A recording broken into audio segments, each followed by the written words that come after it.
my first shaper.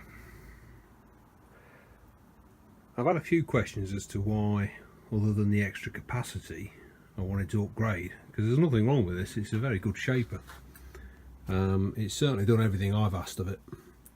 It's 10-inch stroke, pretty much a 10-inch cube you can work on. The biggest shortfall I've had with it is I've not had a decent vise. That one opens up to, I think it's 95mm, and it's the same width. Anything bigger than that and I've got to clamp it to the bed. And in one of the very early videos I was trying to shape a 9.5-inch square plate, and it was just, yeah, a lot of issues. But there's nothing wrong with the shaper. So vises, which is the subject of today's video. So I went shopping and found this one, which is a 6-inch wide, 6-inch jaw. So if you like, it's 2 inches bigger than what I'd got, but in terms of footprint it's about 10 times bigger. And no, I haven't done this. I got it for the right price because it had been reprofiled, but it does have the advantage of swiveling on the base. So having bought it and thought, yeah, I can do that one up, I had visions of keeping that for the milling machine. The problem is the depth of it. I'm losing a lot of daylight on my vertical head, but it's alright for horizontal work. Then we found that one, and that is a beast. Let's get your tape measure on it. To give you an idea, when that's fully open, it's a little bit over 6 inches, but there's no hardened jaws fitted, so you're going to give you around about a 5-inch opening. The reason I like it is it's just the way it's been made.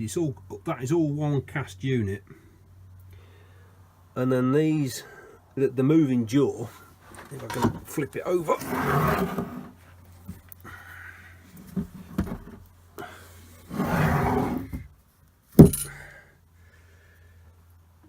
The yawn, if you like, of the jaw lifting up and down is adjustable by cranking those up a bit tighter or not. So that was my second vise,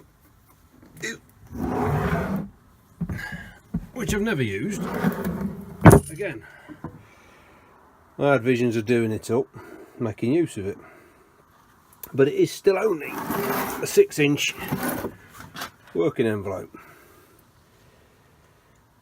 which, you know, is probably covers 50 or 60% of your work, maybe a bit more.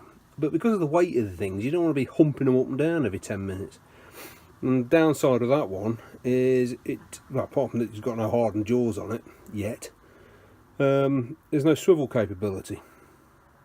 Again, not a huge problem if you can get everything you want in a 6-inch gap. What I do like about it is the support underneath is the full width of the jaws, whereas on the Abwood, a 6-inch jaw and you've got 4.5 inches of support underneath, which then means you're putting on longer work, you're trying to pack the thing up. I'll bring you back when I got the other vise.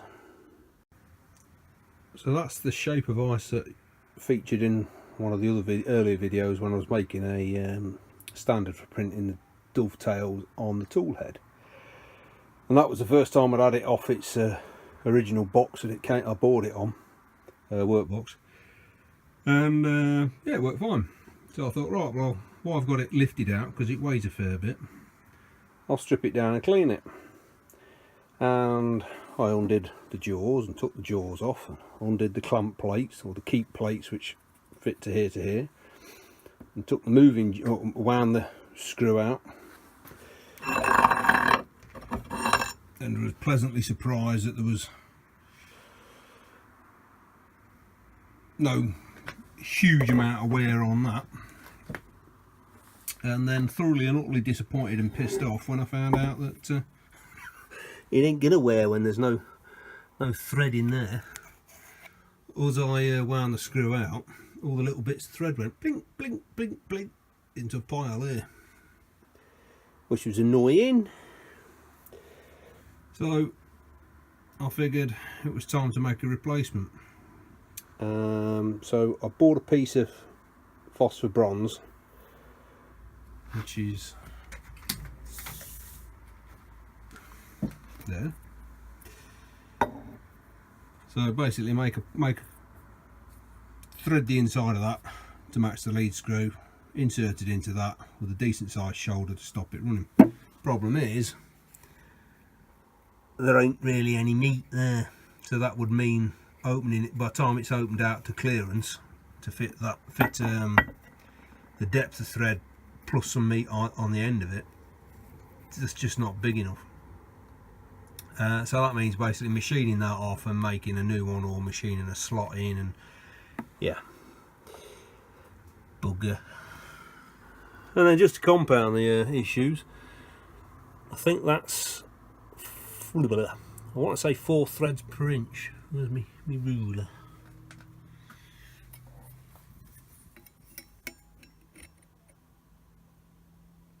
Yeah, 4 threads per inch, which don't match up to anything metric. Bugger. So I've got to cobble together either some kind of convoluted gear train to give me the 4 threads per inch, or I've got to make a new lead screw and a new nut and make them matched as a metric one, which is probably the route I'm going to go.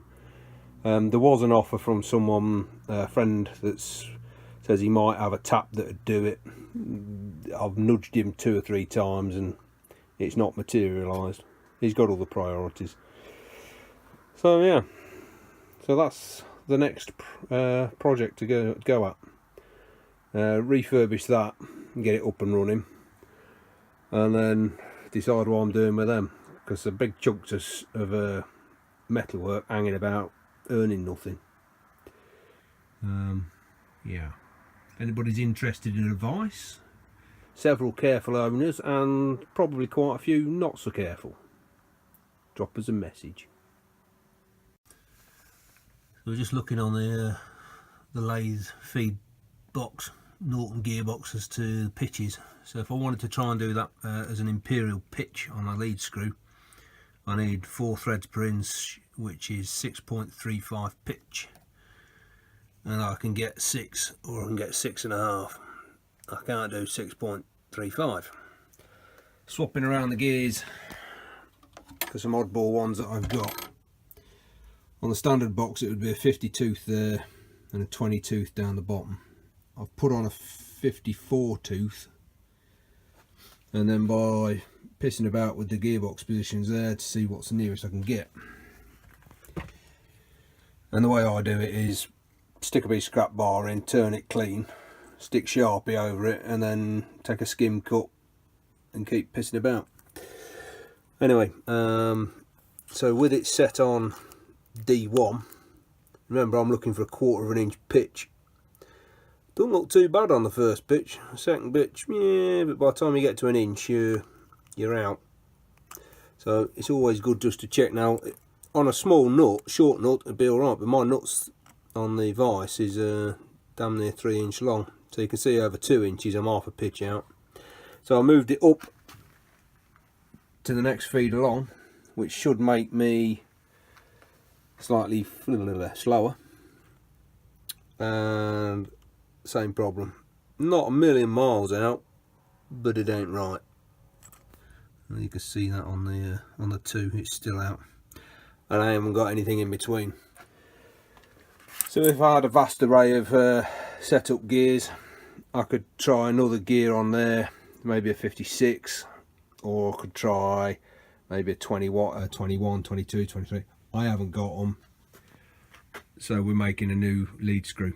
We're just doing a nearest metric equivalent, which is, I think, is going to be about a 6 mil pitch, 26 mil diameter. Yeah, ho hum. So I've mounted the original shaft just to make sure I can get everything in. In order for me to cut, it's a left hand thread, so my carriage is running that way as it's cutting the thread. So I'm not got any risk of running it into the chuck. in order for me to cut that thread there, and I'll just make that a metric one and make a new nut to fit on that, I'm right at the end of my carriage. I can't get any more stuffed up the chuck, but I've literally just got enough to come on and let it run down. So that's fortunate. I mean, I've got the head stock out of it, but the tail stock out of it, but I have to get me carriage to start and stop, otherwise I'm gliding down here. So once again, I'm right at the limit of what my little Boxford can do, but it can do it. So I gotta now get a piece of steel, grind a cutting tool, rough out the piece of steel, and then have some fun. What I might do first is make a short section of the Acme thread.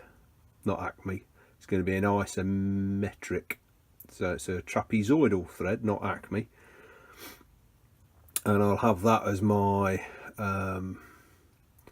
standard to then make the nut when that's mounted in the chuck, because I don't want to be trying to fit that side, that length of shaft in and out of a nut that's held in the chuck, just for fear of knocking it out of plonk and whatever. And it will help me get the make sure I've got everything set up right. From a website called Maryland Metrics, I've scribbled down the dimensions. Now, the existing shaft is inch, so it's 25.4mm. So I decided to go for 26mm rather than 24mm, just because bigger is probably better than smaller, and it ain't a huge difference, but it's a third bigger, a third of a mil bigger rather than a mil and a half smaller. Anyway, for a 26mm diameter trapezoidal thread, there are 3mm pitch, 5mm pitch, or 8mm pitches standard. So I decided to go for the middle one, which is a 5mm pitch, and then started working out the dimensions, as you can see there. So the maximum screw diameter is 26mm, minimum's 25.665, and then the hole in the nut 20.5 maximum mil, that is, down to 20mm and a bit. And there's basically 3mm depth of cut on the threads for a 5mm pitch. So based on that, I should have enough to do my business. Thanks to the guys on what was it, Facebook's YouTube machinist thing. I think it was Mark Liqueur. I found a supply for one of these gauges for grinding the tooltip. Which one's that? That's the metric gauge.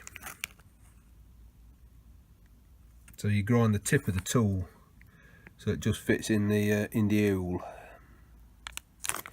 And then while I was at it, I bought, they're only, I think they were £3.50 each, and the same for postage to get them here. That's the one for an Acme thread. So yeah, this is going to be fun. So I've just been measuring up the mating parts for the lead screw, and that area there and that area there are fitted into the fixed portions of the vise, so they're, for all intents and purposes, the bearing surfaces. And the shaft measures 790. Sorry, the shaft measures 3/4 of an inch, but the cast iron it sits in measures 793. So what I've elected to do is, instead of dropping it down to give me an M18 on the end, if I actually make that whole thing 20mm, it comes out at 788 thou. So it'll give me a 5 thou clearance in the existing worn hole, which is going to be better than the sloppy fit that is there. And the same in this area. It's I'm aiming to do a 26mm diameter thread, and that measures 25 measures inch on the shaft, but the hole it sits in measures an inch and 25 thou. So what I'm going to do is keep my dimension there, the nominal 26mm, but I'm actually going to aim for 25.9mm, which will give me the same kind of running clearance to get, because that's got to go through that hole. It inserts that way. So yeah, surprising amount of wear on the cast iron jaw, cast iron body, or I'm assuming it was worn. It doesn't appear to be overly oval, but what I'm going to do is put everything in at the top dimensions. I'm going to turn it between centres so I can take it out, check the fit, put it back in, tickle it down a bit, check the fit. That way, if there isn't, I don't want to have to try and rig the vise up. I don't want to try and rig that up to try and bore out these holes either end, because that will be a pain in the arse. Not impressed. Anyway, time for a butty, and I think we're going to make it out of this piece of shafting that I've got, which when I used a piece off it earlier, it proved to be decent steel. It's a little bit undersized for this collar, so I'm going to make probably a thick washer to go. That just spreads the load on the handle end, so it's not doing anything other than stopping the whole thing winding through. So I'll just make a washer up to fit. Right, butty time.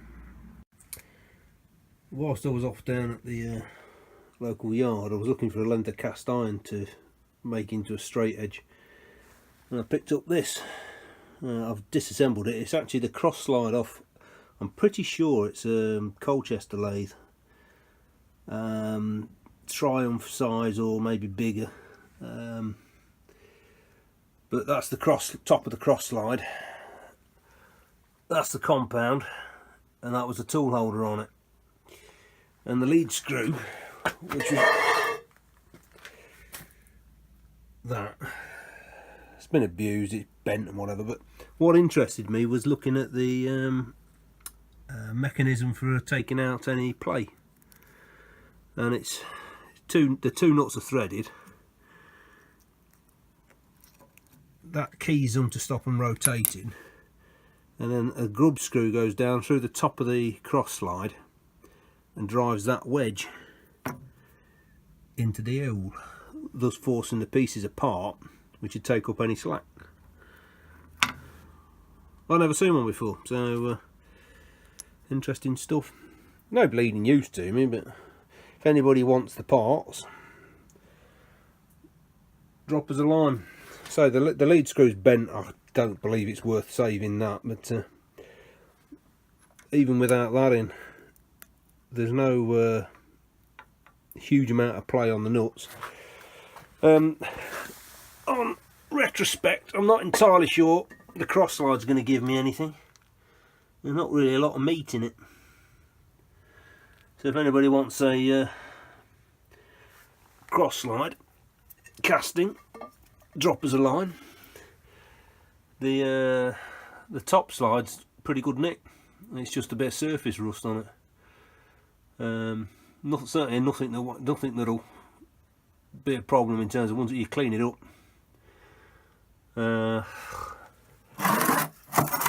That's massive. I mean, that's got to be what, inch and a half? No, inch and 3/4.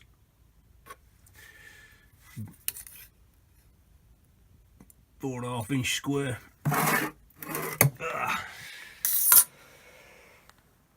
Yeah, I got that, plus what I was hoping there was going to be some length for my for this screw, but they're actually they're too big, and it's EN24T, which I've already had fun trying to bleeding thread anyway.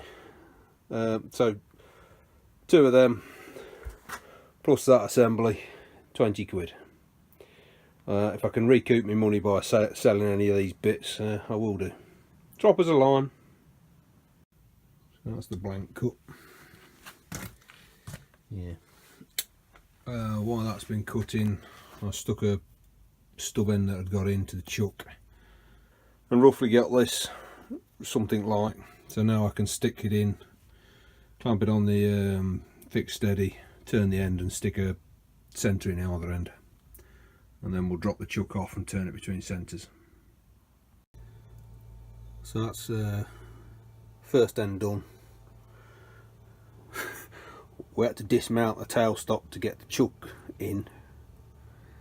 One day I'm going to get do what I think it's Double Boost did it, where John Mills, where he took a Morse Taper 2 drill that was knackered, chopped the front end off it, stuck the Morse Taper section into his tailstop, and then drilled it again and just mounted it the grub screw into mount centre drill, which gives you a nice little compact setup then.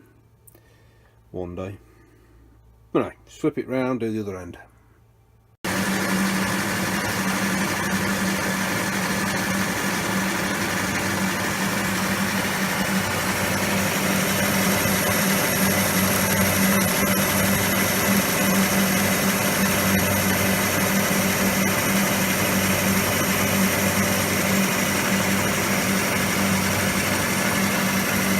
Just clean up pass on the main threaded section up to the double line.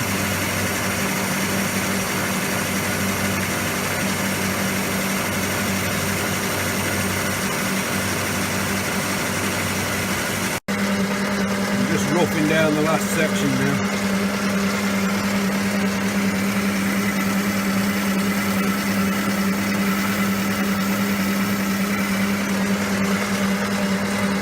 Start of the threaded section, that's the bearing, and then obviously that's the T section for the handle, square section for the handle. So that's the blank fitted. Bit of polishing up and that'll be nice and smooth. So that'll be, all this has got to be turned to have the thread on it. Then we're back to where we started, in terms of we've got a shaft that we can then make a nut for. Right. It's a bit loud, but this is the final pass for the test piece for the making the main screw thread. I'm just turning it down to match the diameter of the actual part. Then I'll turn the M26 size 5 thread. I like working with these brazed carbide bits, but everything's got to be running some bleeding fast to make chips break.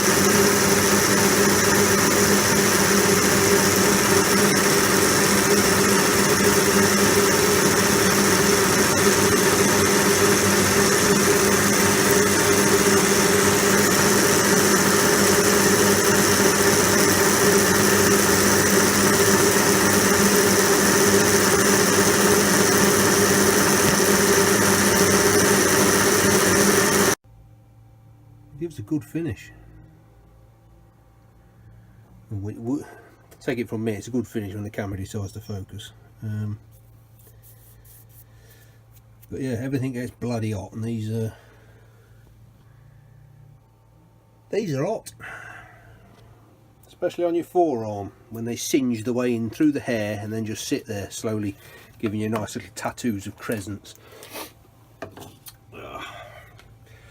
Right, so next job's need to give myself a feeding position that end and a run out this end, and then set the gearing up and grind a tool.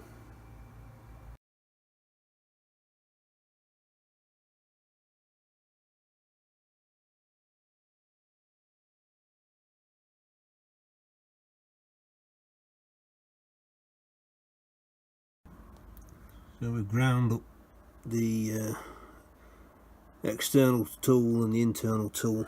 The internal one is a carbide internal boring bar that I'd got and never used, so it didn't take too long. I don't know how long the weld will hold up, or the braze will hold up now, because not a lot left. Anyway, if that doesn't work, I've got to make up a little boring bar to take a piece of 3/16 high speed. I've ground and honed the end of that. The only thing I'm unsure about is whether there's enough rake underneath for clearance, and it's not a, I mean, this isn't exactly the right thread, but I think it's going to need a bit more off on that side. But I'll know that one to start cutting the test piece.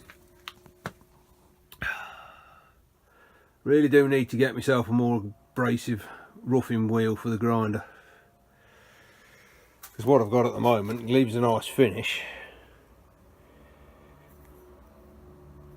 You know, it's not rough arse, but it takes too bloody long shaping stuff.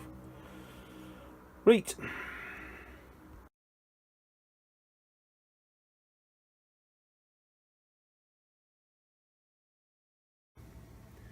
Well, for those of you paying attention, you may have spotted the deliberate error. It's a 26 diameter by 5mm pitch, and the dimensions call for the depth of the thread is half the pitch. So if it's a 5mm pitch, the depth is 2.5mm. I had it down as 3.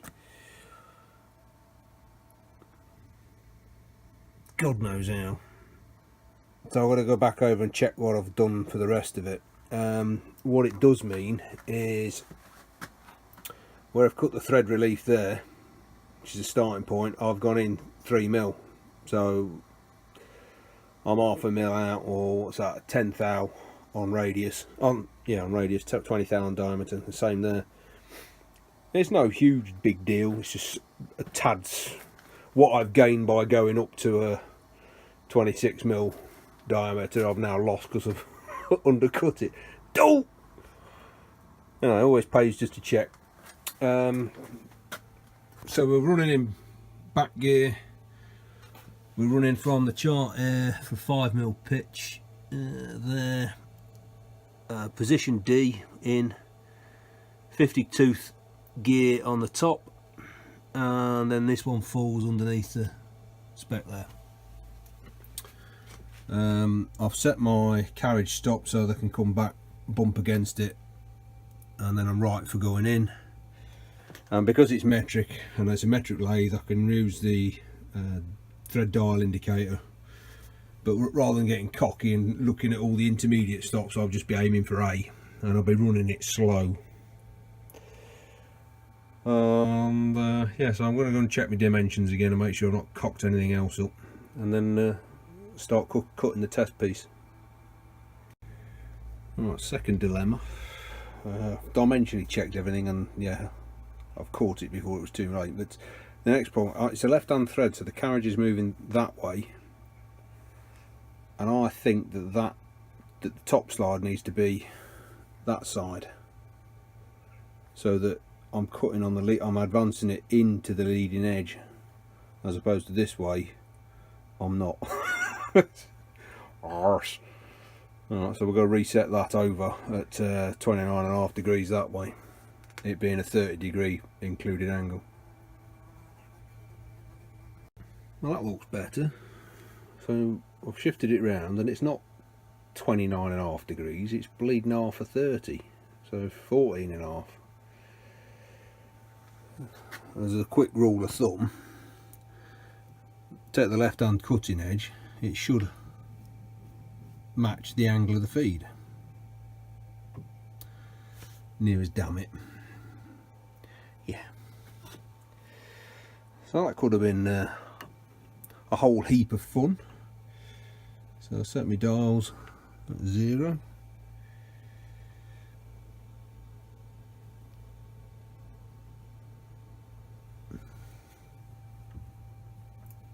just kissing it. And I'll try and get my overhead sky hooks worked out and see if we can do this without smashing anything up. Bring you back when we're set up.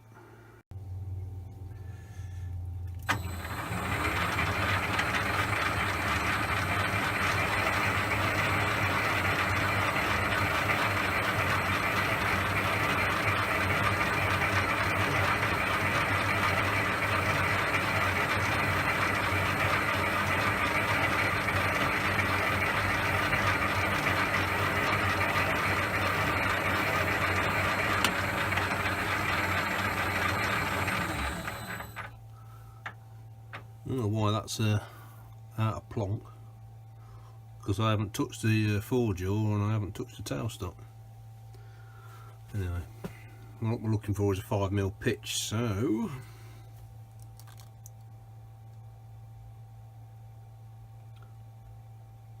looks pretty good. So we wind out on the cross slide, one full turn, take it back to the beginning, bump, back in one full turn, and put the cut on. Now I'm only taking a little bit.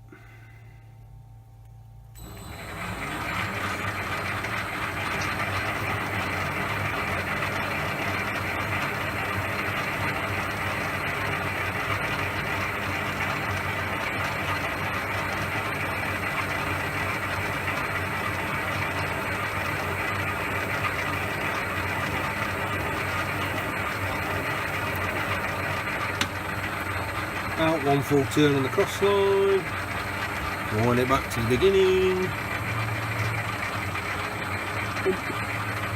back in one full turn, put the cut on.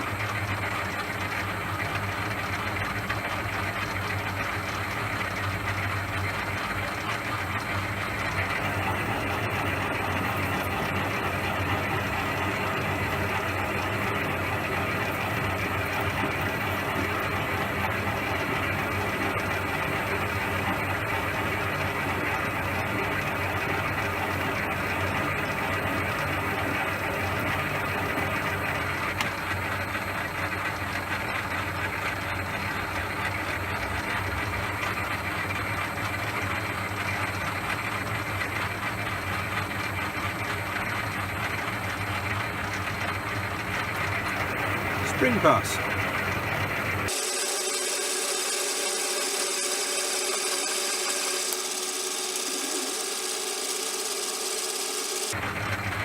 Missed me mark.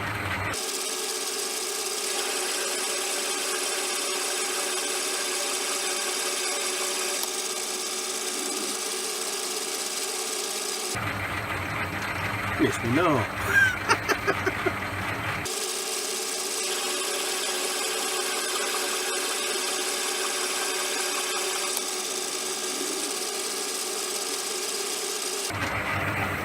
Spring pass.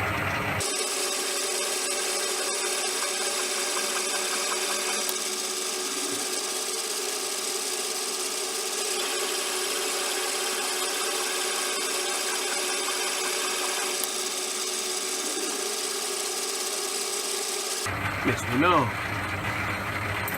Spread a bit of liquid lube.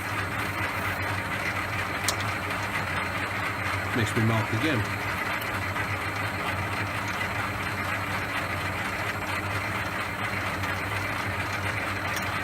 Missed me mark again.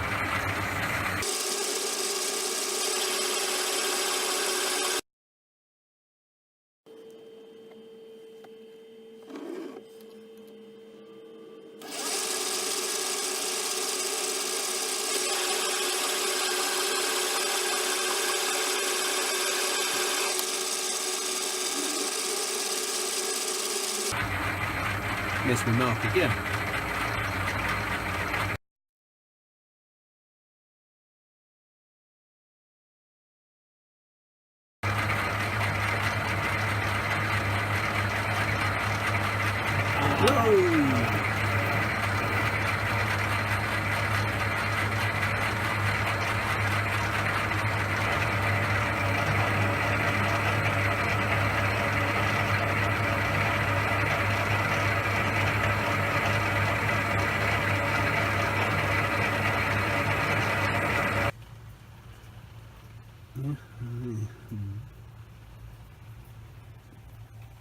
Anyway,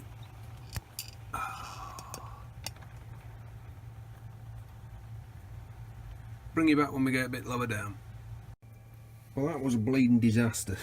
Long and the short of it, when I misfed at the start, something shifted.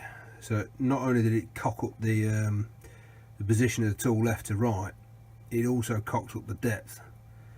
And the net result of it is, trying to get the depth, I've cut the threads, there's not enough meat left in them. So that bit's scrap. Bugger. So we'll get another piece of bar up and repeat the exercise until we get it right. So here's one we prepared afterwards. Basically exactly the same setup, same system, but I didn't miss the bleeding stop. I run it a little bit slower, and I've just gone over it with a bit of 240 grit paper, so it took the burrs off.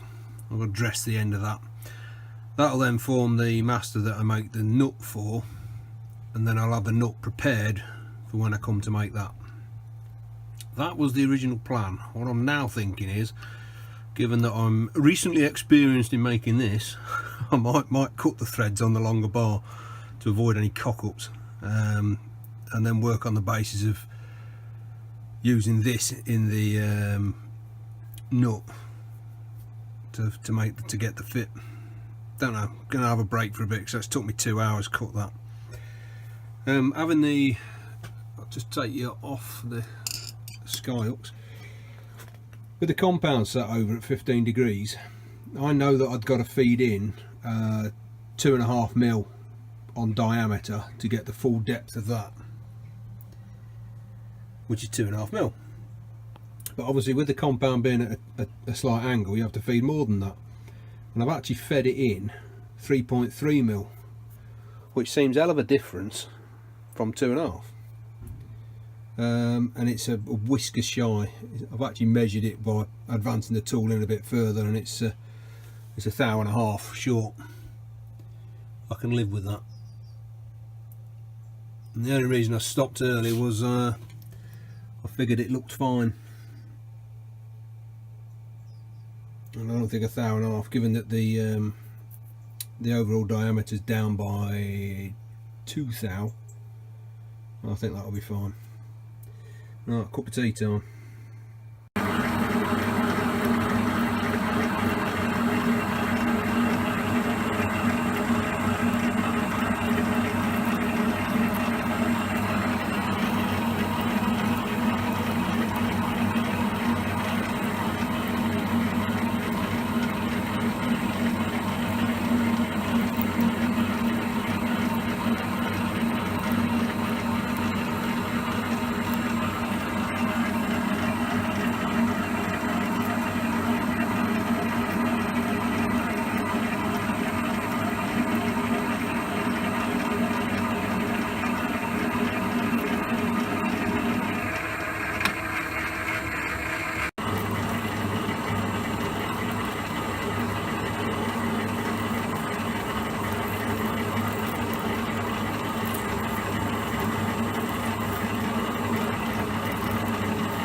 Just over half depth. We're getting a little bit of chatter towards the middle. I've thought about putting the travelling steady on, but I'm not convinced it will run on the thread.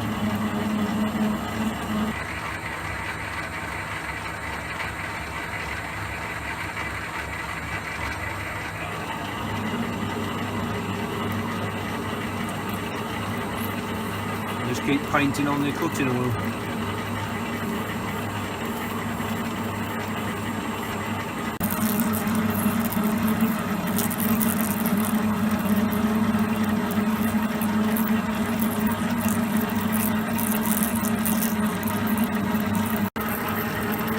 So this is the last pass for adjusting the depth of cut. I'm just going to run 3 or 4 spring passes after it.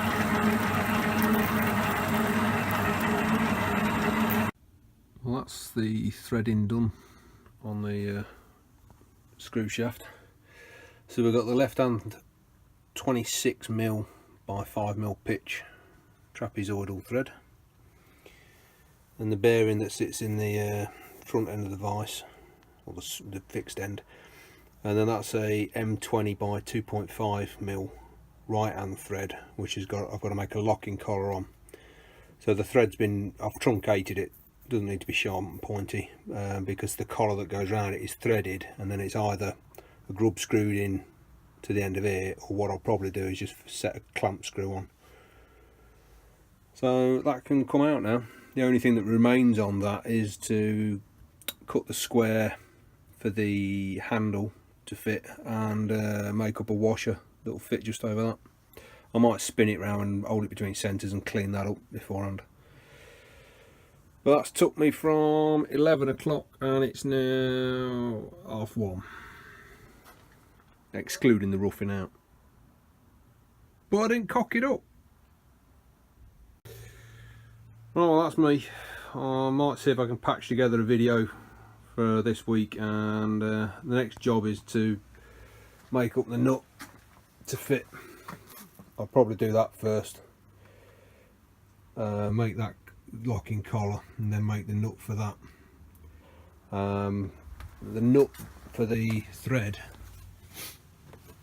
is going to be made out of that piece of phosphor bronze, which in itself shouldn't be huge, but I've got to check the ID to start off with, and check that my boring bit that I've turned up will fit, and then I've got to come up with a cunning plan